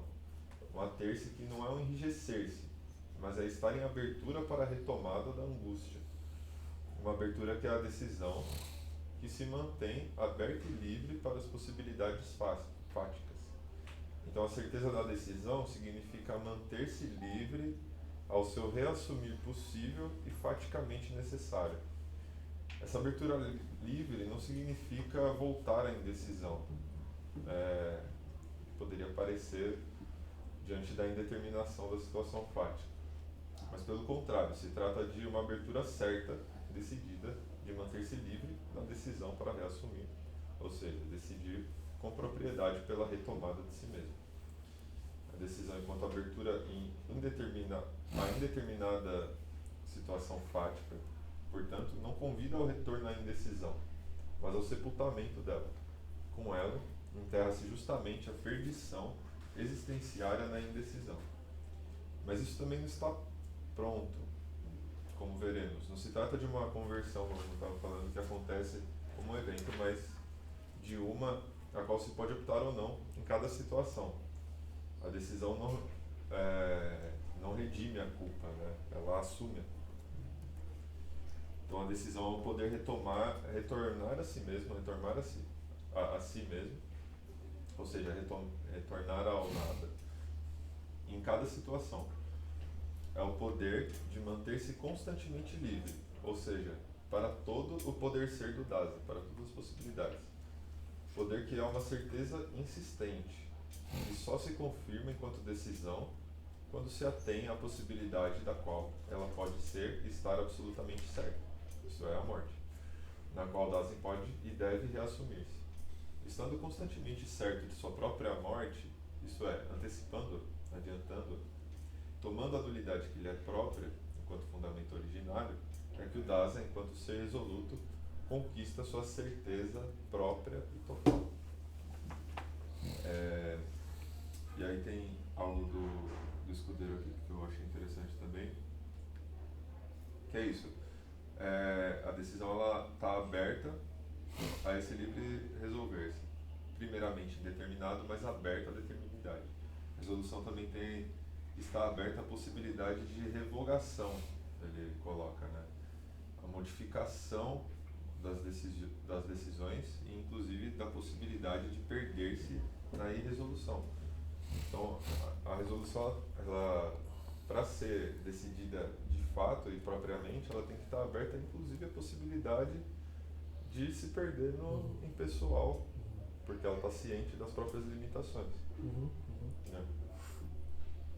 E aqui aprofundamos o que foi adiantado anteriormente, a possibilidade da não verdade, da indecisão, do ocupar-se com o impessoal é permanente na vida do Dasein. Mesmo que antecipadamente o escudeiro, não é o que eu tinha falado do escudeiro já, mas aqui no texto do Heidegger mesmo, aqui pelo 9º parágrafo desse aqui. Mesmo que antecipadamente decidido e com base em seu próprio ser, a presença, né, o Dasein, mantém-se aberto para a possibilidade de constantemente perder-se na indecisão do pessoal. Essa indecisão, né, o impessoal também é certa, mas a indecisão também é certa. Então, transparente para si mesma, sendo sincera consigo, a decisão compreende que não está antecipadamente dada, mas a cada momento é tentada a perder-se na indecisão do impessoal. Ela é, nesse sentido, transparente consigo mesma, na medida em que sabe da indeterminação que domina um ente existente. Com isso, ela sabe também que a indeterminação do poder ser só se determina no decisivo de cada situação. Ou seja, o ser resoluto, decidido, tem a consciência de poder recair na indecisão, cair na tentação, em cada situação, ou, por outra via, ater-se ao que descobriu na decisão. Isto é, ater-se à nulidade originária, antecipar-se, com que lhe dá fundamento para o qual se projeta enquanto ser para a morte, pois é no ser para a morte que se revela totalmente a indeterminação do ser próprio. Cadu, Sim. deixa eu estou preocupado com a questão de ordem, né, que eu acho que assim, a gente está demorando demais no 62, né? Tá, Então vai bem. ficar eu estou pensando o seguinte, né, se de repente a gente não pode, né, talvez me ocorre aqui a seguinte possibilidade. Eu acho muito importante a gente falar do 65, né? Sim. Talvez Pular o 63, então você deve ter que voltar, porque eu acho que ele só fala do argumento possível para as duas teses ontológicas do design. então, eu pensei talvez de passar bem rapidamente pelo 63 Sim, e é o pelo que a gente vai 64. fazer. Porque a gente vai fazer. Porque o 64 é o diálogo com Kant, né, que é, enfim, eu posso talvez falar um pouco, assim, de maneira resumida, né, o 64 também é importante e grande, né, mas porque não vai dar tempo, né, para a gente poder chegar no, então talvez passar rápido pelo 63 e 64, né, e depois ficar mais tempo no 65. O 66 é curtinho, é mais uma transição para o seguinte, né, então, acho que a gente pode terminar o 62, Eu vou né? adiantar aqui o 62 E daí, também. Porque aí a gente pode ir terminando o 62, acho que bom, agora também não falta tanto, né? A gente termina o 62, a gente pode até fazer de repente o intervalo. A gente pode fazer o 63, porque vou passar bem rapidinho o 63. Ah tá, ou já faz o 63 Sim, rapidinho. já. Aí Mas, sai do intervalo e depois volta. tá. Eu só queria comentar o seguinte, né? Embora a gente tenha pouco tempo, né? Acho que aqui realmente tem uma questão muito interessante, né, para a qual tinha chamado a atenção, né, quando ele entra nessa questão do tempo verdadeiro, porque ele está falando disso que eu estava dizendo, né? Quer dizer, esse modo de assentir a verdade, né? E é o tipo de verdade que está aqui em jogo. Né? E aí, de novo, acho que vem à tona a semelhança, né, com Kierkegaard, possivelmente com Agostinho, com Lutero, mas, né, para mim, assim que eu conheço Kierkegaard, e também, né, por incrível que pareça, com o Kant, porque inclusive, não sei se eu já comentei, né, vai ser publicado num livro com os textos do congresso que eu participei ano passado de estética, um texto meu em que eu faço um paralelo do Kant com o Kierkegaard, né, tentando mostrar como a noção de fé dos dois, embora a princípio pareçam muito diferentes, eu sugiro uma aproximação, que passa justamente pelo modo como Kant compreende o termo verdadeiro que é próprio da fé, né? E aí aqui, rapidamente, né, eu coloquei o seguinte, né, comentando esses dois parágrafos, o 8 e o 9, né? Esse manter-se na certeza, né, esse estar certo, ter certeza, enfim, nesse fua varrata, nesse tomar por verdadeiro, que não é o do conhecimento positivo, tem algo que se assemelha ao comportamento que é típico da fé, normalmente descrita, inclusive em Kant, como um modo de assentimento que não é como o do conhecimento teórico, mas nem por isso deixa de ter validade. Acho que esse é o ponto. Se lembrarmos que a diferença está, isso eu já tinha falado, na suficiência ou insuficiência objetiva e a semelhança na suficiência subjetiva, o manter-se convicto de que Heidegger nos fala aqui não está tão distante assim disso, pois é um ter certeza que, óbvio, né, não se baseia em evidência empírica, mas num outro tipo de evidência, que é a evidência fenomenológica. O tipo de evidência que ele está mobilizando aqui. Enfim, né, de maneira um tanto polêmica, né, quer dizer, há diversos autores, né, o Carnap, por exemplo, né, que falam que isso aqui não faz sentido, não tem lé concreto. Né? Então, veja, é um tipo de, né, conhecimento, né, que supõe um assentimento, mas um tipo peculiar de assentimento. Né? Então, esse ponto me parece absolutamente fundamental. Supondo que estejamos falando de algo mesmo falando de algo como a fé, o que Heidegger está dizendo aqui é que ela não pode apegar-se a esta ou aquela situação fática, a este ou aquele vorhandenes, ou mesmo a este ou aquele ídolo, a este ou aquele conceito de Deus das religiões positivas, mas sim permanecer aberta para conteúdos cambiantes que se apresentarão a cada vez de um modo. Aí, indo um pouco mais longe no paralelo, né? Seria preciso, nesse sentido, né, acreditar em Deus, entre aspas, sabendo que Ele, entre entre aspas, jamais aparece do mesmo modo, com o mesmo significado ou conteúdo. Daí a necessidade de uma permanente abertura para recebê-lo como quer que ele venha. Não há, pois, modo algum de preparar-se onticamente para isso. Não há ritual algum que permita, digamos assim, chamá-lo. Lugar algum, uma igreja, por exemplo, que seja melhor para isso. É uma relação aberta que se dá a cada vez de um modo e de um modo diferente para cada indivíduo humano. E quando o Heidegger fala aqui que é necessário retomar, isso lembra muito a repetição do Kierkegaard, que é uma noção que também, acho que, não sei se você mencionou, mas que tem no Agostinho, né? Alguma coisa nesse sentido. Você tem que estar sempre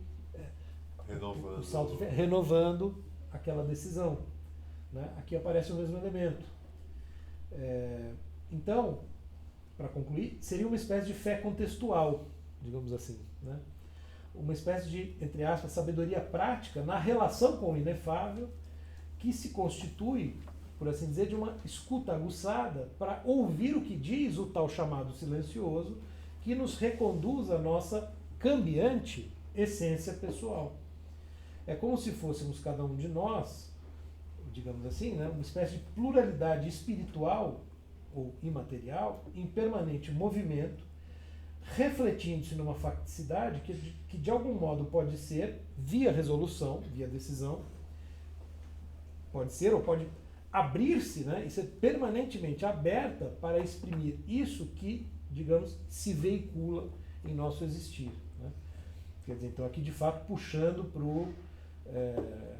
para uma interpretação mais religiosa, né, digamos assim, aproximando do Kierkegaard e tal. Mas enfim, era isso que eu queria comentar, né? Eu já tinha adiantado um pouco, mas aqui que eu desenvolvi essa reflexão sobre isso. Né? Quer dizer, percebem? Um tipo de postura, uma firmeza, tem um manter-se nisso, né? O sich halten, né? Você se mantém numa resolução, mas esse manter-se não é, em hipótese alguma, aferrar-se, apegar-se a isto ou aquilo. Você se mantém numa atitude, mas essa atitude é uma atitude que se mantém permanentemente aberta. Você se mantém permanentemente aberto para os sentidos cambiantes que vão se apresentar. Sim. Bom, então vamos... Não, só terminando aqui, vou fazer Bom, só terminando esse parágrafo, aí a decisão, então, é esse poder retornar a si mesmo em cada situação. Poder de manter-se constantemente livre, ou seja, para todo poder ser do Dasein. Isso eu já falei. Né? Aqui aprofundamos o que foi adiantado anteriormente. Desculpa, eu me perdi. Acho que você tinha lido esse parágrafo por último que você falou. Transparente para si mesma, não, a decisão... Você tinha passado para essa página, tinha lido um pouquinho dessa. Então, ele só repete ali o papel da angústia enquanto abertura à indeterminação. A abertura da indeterminação da angústia, né, que abre o ser para essa angústia originária, que aspira a dispor essa disposição. E aí, nos últimos 5 parágrafos desse 62, ele vai meio que resumir tudo o que se passou. Então, eu acho que eu posso passar para frente. O último que prepara para o... O último, porque justamente foi o que eu tive dificuldade de interpretar.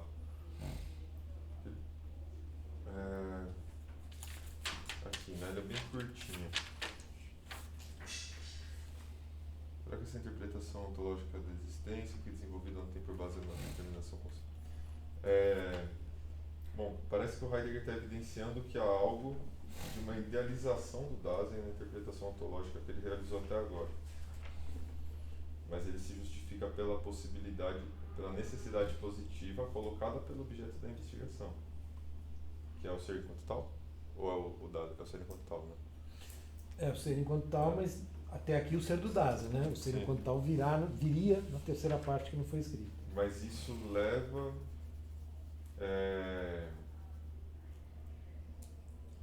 ou ainda tem a necessidade positiva de tratar o DAS em seu sentido ôntico do modo próprio? É isso que eu fiquei na dúvida, porque parece que ou ele está admitindo que ele está idealizando o DAS de certa forma, que ele não está tratando no termo ôntico de como realmente se dá.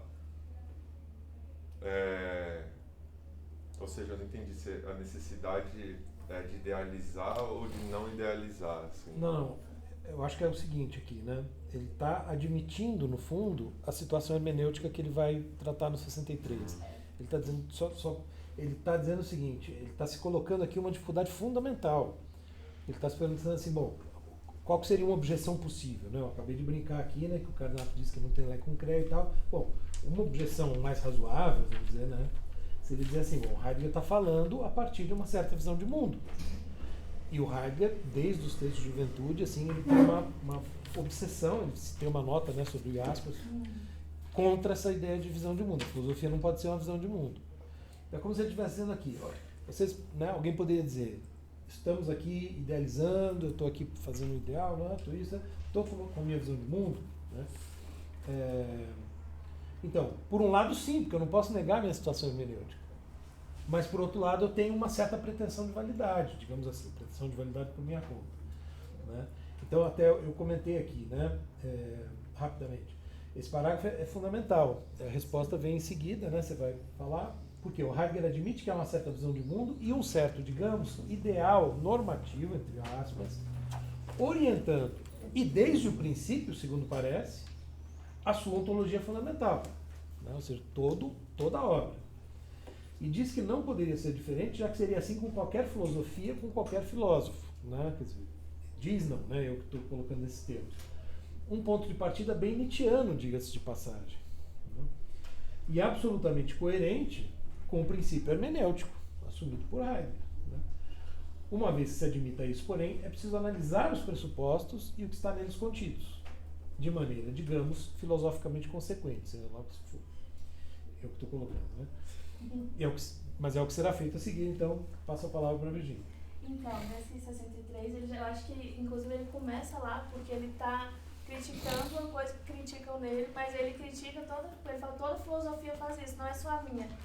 Então, o que ele está querendo dizer, que ele responde aqui, é que há outros pressupostos para entender o Dasein. E ele vai utilizar esses dois pressupostos. E o que ele fala é que não tem como fugir desses dois. Ele cita dois pressupostos que não tem como fugir. Então ele coloca que não existe uma interpretação, não existe uma análise ontológica do Dasein sem partir de uma posição prévia, sem partir do pressuposto. Porque existe alguns pressupostos, algumas pressuposições que são necessárias para a própria atividade interpretativa do objeto que vai ser considerado. Não tem como você fugir disso, porque ele fala sobre a qualquer, que é essa ideia de você ter que voltar para o próprio objeto. É por isso que ele fala, originalmente, ou seja, no tocante do seu poder ser, todo em sentido próprio, o Dasein já se acha na posição prévia. Mediante o esclarecimento do poder ser mais próprio, ganhou determinação a visão prévia orientadora, isto é, a ideia da existência. Isso aqui já esclarece um dos pressupostos que eu acho que ele vai colocar. Que ele coloca duas, que é, do ponto de vista ontológico, o ente que nós mesmos somos é o mais distante. E aí o que eu acho que ele está dizendo é que a ontologia sobre o Dasein, sobre o ente que nós mesmos somos, ela está longe de ser autêntica. Isso porque a nossa interpretação cotidiana, ela encobre o Dasein, porque ela vem carregada de pressupostos de interpretações cotidianas da vida. Ele cita alguma coisa sobre a cura, exatamente desse cuidado de ser, cuidado de ser isso, cuidado de ser aquilo. Então, essa compreensão que a gente tem da gente mesmo, da gente estar distante de nós mesmos, é porque ela está muito longe de ser uma visão ontológica correta e apropriada do que nós somos. Porque a gente fala da gente a partir do que a gente já está colocado no mundo, a partir dessas interpretações cotidianas. E a segunda é que o modo de ser, o próprio Dasein, ele é existência. E aí ele coloca o modo de ser, do ser aí já é existência. E aí que ele coloca, porque diferente do subsistente, que tem sua substância pronta e acabada, que é aquilo determinado, independente da mudança que aquele objeto que a gente vai passar, ele vai continuar sendo aquilo que ele é, ele vai ter aquele modo de ser determinado. E na natureza humana não tem essa determinação. A pelo Dasein em si. E aí é uma interpretação decadente, que usa até a decadência, porque cai no que já está posto e encobre o Dasein do seu ser próprio. Então a análise ela precisa romper com aquilo que já está impregnado de conceitos de interpretações, que já são sedimentados, que ele fala, a liberação do ser originário do Dasein deve ser, sobretudo, arrancada dela própria, em contracorrente à tendência de interpretação ontoontológica da decadência. E aí esse é o problema das noções que já existem em Dasein, de ego, alma, consciência. Elas já estão supercarregadas de interpretações. É por isso que ele surge com o termo Dasein, para fugir disso com os pressupostos que ele tem, esses dois pressupostos, que é modo de ser a existência e que a gente está distante mais de nós mesmos. Então, e aí ele coloca que a análise ontológica existencial, ela precisa operar uma ruptura com as interpretações cotidianas, que ele vem a chamar de violência. Então, é uma análise ontológica do Dasein a partir dele próprio, ignorando tudo que já foi dito, mas partindo de pressupostos que, infelizmente não, que toda filosofia tem, que aí é o que fala com ele sobre cair nessa questão de idealismo. Que aí ele fala, não é da existência, a gente já sabe o que nós somos, mas a gente foge disso. Então a gente precisa romper com essas interpretações cotidianas para descobrir, para descobrir o ser. Descobrir é uma palavra muito feia dessa aqui. Mas... Desencobrir, sim. Desencobrir o ser. Então, esse modo de ser, o modo de ser próprio do Dasein, ele é uma implicação que o Dasein carrega consigo. Então, ele é um pressuposto, uma pressuposição que o Dasein já tem consigo desde o seu momento inicial. Então, ele não tem como fugir disso, mesmo que caia nessa hermenêutica. E aí ele solta que essa questão essas duas teses são os pressupostos para a análise ontológica do Dasein. Só que essas duas teses caem no argumento do círculo, que toda a análise dele é uma circularidade. Porque as conclusões que ele vai chegar no final são as conclusões que ele partiu desde o começo. Que a ideia do ser é obtida já pressuposto a ideia do ser. Não. A ideia do Dasein é obtida já pressupondo a sua ideia de existência, a sua ideia que você tem que romper com ele. E aí ele coloca a própria objeção do círculo, contudo, provém de um modo de ser do Dasein. A comprensibilidade do empenho impessoal nas ocupações permanece necessariamente estranha a toda espécie de projeto, sobretudo de um projeto ontológico, porque ela, em princípio, se fecha para ele. Ele está assumindo as explicações, ele assume que existe, mas que é inevitável, que é o que ele responde lá no final do 62, que é toda filosofia tem implicações, tem predisposições, e não tem como fugir disso. Então, aí ele fala que investigar o Dasein em si, por si mesmo, quando a gente se põe nessa questão de existência, já é existência, já é se autodeterminar, que já é diferente das interpretações que são feitas do ego e da consciência, dessa questão de modo de ser determinado. Então, investigar e questionar sobre si, essa ideia de procurar o Dasein a partir dele mesmo, já é existência. E o próprio questionar já mostra essa existência. Então, são implicações que se impõem ao próprio Dasein. São implicações que estão com eles. Aí ele fala que, na verdade, isso não está errado. É que é a ontologia do subsistente que se pressupõe de menos. Basicamente é isso. Aí eu falei bem rápido. Resumiu bem. Eu resumi bem para dar tempo. Não, mas acho que você pegou bem, assim, de fato, assim, é um parágrafo que valeria, assim, talvez a gente passar a aula inteira discutindo, assim, porque aqui tem um diálogo muito importante, né, com as possíveis objeções e os interlocutores que estão em jogo de fato. Quer dizer, o argumento do círculo é um argumento típico, né, dos positivistas lógicos, né, que vão falar, olha, não só, por que o Carnap vai dizer que não tem lé concreto, né, que eu brinquei há pouco, o argumento, vamos dizer, mais sério, né, digamos assim, é mostrar a circularidade. Ele está partindo de uma ideia e chegando na mesma ideia, né? Então, que seria uma certa ideia de existência.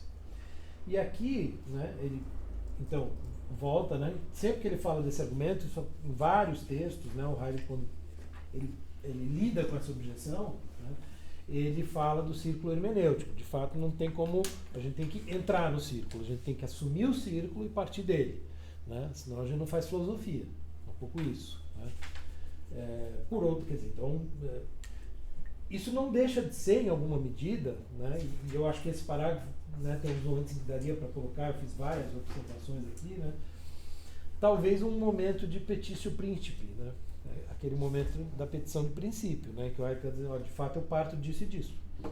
Né, como se, e de certo modo, eu diria, eu acho que ele, em alguns momentos aqui, ele está tentando convencer o seu leitor do que ele está dizendo, ou seja, ele está contando com um assentimento, né, por quê, né? Enfim, aí eu dei uma viajada aqui, até pensando um pouco naquele argumento do Kant na terceira crítica, dos sensus comunes, né? Quando ele diz, olha, qualquer pessoa razoável há de convir, né, que nós somos existência, né, que nós estamos sempre em algum modo de ser. Então, ele está colocando alguns argumentos aqui como se ele dissesse, olha, não tem como negar isso. Né? Então vamos aceitar esse ponto de partida. Enfim, né, acho que vale a pena a gente não se deter muito, né, pular, mas assim, tem questões interessantes de fato aqui que na verdade você resumiu bem.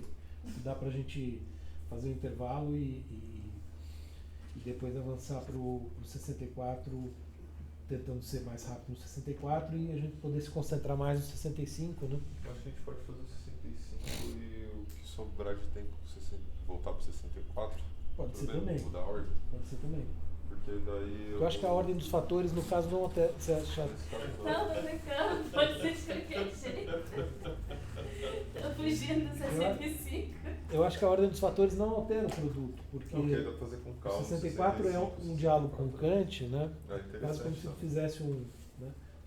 Justamente agora, depois desse momento, né, de enfrentamento dos interlocutores, em que ele está falando, olha, nós somos isso, ele vai discutir com o Kant, né, justamente a respeito do que somos, né, a questão do sujeito. E aí, então é como se aqui no 63 e no 64, né, ele tivesse, a partir do que ele colocou no finalzinho do 62, dessa dificuldade, ele tivesse limpando o terreno, né, em relação a essas objeções, no diálogo com esses interlocutores, para daí sim poder chegar ao núcleo, né, ao ponto fundamental desse capítulo, que é a temporalidade, que é o 65. Né? Então acho que vale a pena a gente fazer o 65 então, e depois o 64. Então vamos fazer um intervalinho. Voltamos em uns 15 minutos, 15, 20 minutos.